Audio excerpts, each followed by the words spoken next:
So direct action is a term we hear a lot. It's used to describe actions of the Boston Tea Party, suffragettes, conscientious objectors. It describes tactics utilized by sectors of civil rights, pro-life, anti-nuclear, environmental, and the animal rights movement. The nonviolence resistance practiced by Gandhi and civil disobedience as practiced by Martin Luther King Jr. are often romanticized within the animal rights movement in terms of the way that we speak about direct action. However, the types of direct action embraced by the radical flank of the animal rights movement are not as widely accepted as the often romanticized notions of the civil rights movement when we talk about Martin Luther King or when we talk about nonviolence as practiced by Gandhi. Direct action encompasses a variety of tactics, all of which are intended to directly target either the initiator or perpetrator or the recipient or victim of actions that are contested by people who are involved in the animal rights movement. So this is kind of the best textbook definition that I could find of direct action. So you've all had a chance to read it, but I'll read it to you anyway.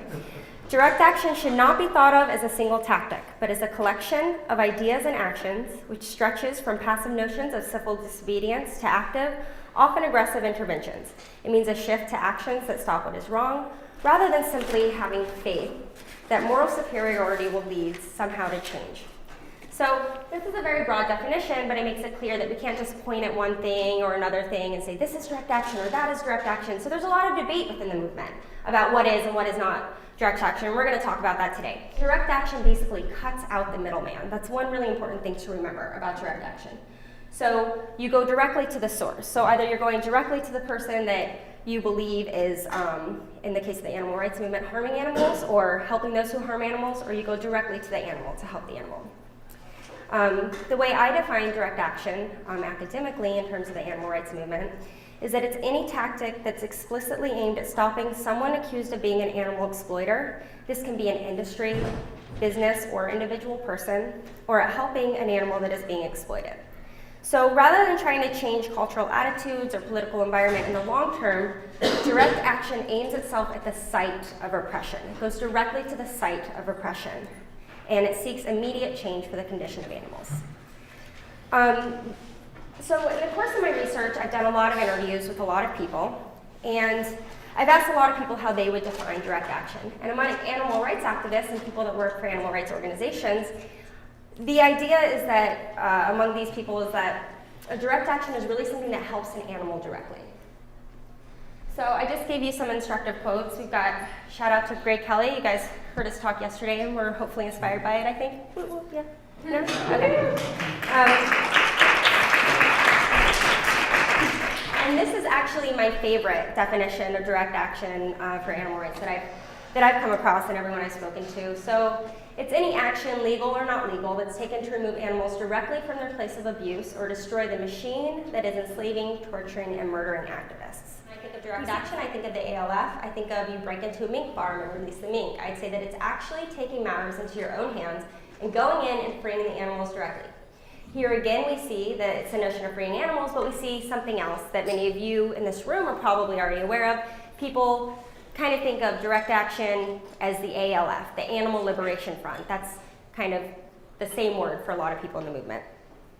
That's not actually the case all the time, but that's how people think of it. And here's just another quote, same sort of idea. I'd say that direct action is any sort of action that directly impacts the lives of animals, and that action could be either legal or illegal. They can be covert or open. There are lots of specifics involved in each action, but in general, it's any action that has an impact on an individual animal and benefits their life in some way. So here we see, along with the idea that a direct action immediately helps an animal, we see that there's some sort of debate over whether or not direct action is legal or illegal. And that's a really important factor for activists when I talk to them when we talk about direct action. So this is a chart that I made that lists what I consider to be direct action. I didn't pull this out of nowhere. I talked to a lot of people, and this is what I think of to be direct action. First, before we get into what's in there and how I broke up the chart, let's pay attention to what's not on that chart. And what is not on that chart is legislation, vegan outreach, education campaigns, or lawsuits taken in the name of animals. These are the tactics most often used by the animal rights movement. They are not direct action tactics. They're great. I think we should be using them, well, to some degree. I guess it would depend on which tactic and which campaign, but that's not what we're talking about today. Today we're talking about direct action. Now, when I talk to people, people seem to disseminate between whether or not an action is legal or illegal and whether or not an action is violent or nonviolent. When we move on in the talk, we're going to talk specifically about militant direct action or radical direct action. And those actions are highlighted in red right here. So I'd like to point out the direct actions that aren't really contested or considered militant. This is kind of, can you guys hear me when I step away? Yeah. Okay, so these are the ones, you see they're not violent, they're legal, we don't really question them a lot, right?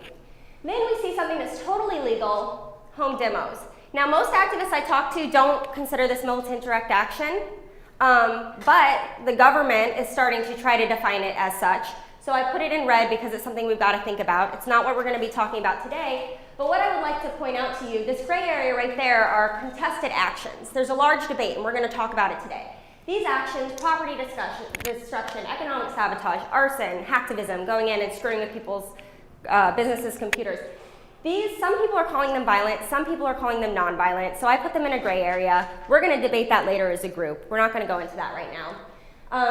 But what I would like to point out is that the sort of militant direct actions, the one that receive punishment from law enforcement, they're up here kind of in this upper right-hand corner, and we see that with home demonstrations, because they're not appreciated, they're getting pushed into that corner, right? We see with the first prosecution of Aida 4, they're trying to push the home demonstration up into this upper right-hand corner because it's easier to consider those tactics, the ones that are considered violent and the ones that are considered illegal. It's easier to mobilize people around the idea that they're bad, right? And then we have animal liberations and open rescues, which are completely not violent. They're not legal, and I think the reason they're prosecuted so harshly, from what I can tell, is because animals are treated as property under the law and you're causing people loss of money. So, okay, can anyone think of a social movement that's used sit-ins? Civil rights movement. Okay, what about bomb threats, personal threats? Okay, another one? Okay, the environmental movement, another one? Marxist movements. Feminist movements. You two don't talk now. Can anyone name me a movement that has not used those tactics? Senior Revolution. There's one, it's the Senior Revolution in Estonia. Okay, we can talk about that later. So basically these are really, really common tactics, right? We're talking about very common tactics. The most accepted direct action tactics that are embraced by the animal rights movement are both nonviolent and legal. So we've already discussed this. Let me just go on. Okay, so I want to tell you guys a little bit about why I'm studying this and why you guys should care about this. It's interesting, right? But why should you really think about it? Why should you really care about it?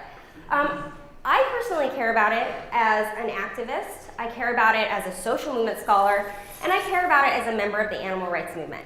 So why do I care about it as an activist? As an activist, the more knowledge, the better, right? As someone who's involved in this movement and who's also a scholar, I wouldn't have asked a question I was scared to find out the answer to. Why am I not scared to find out the answer to this question? Because it's more knowledge, right? As an activist, we should want to know how the things that are happening in our movement are affecting our movement.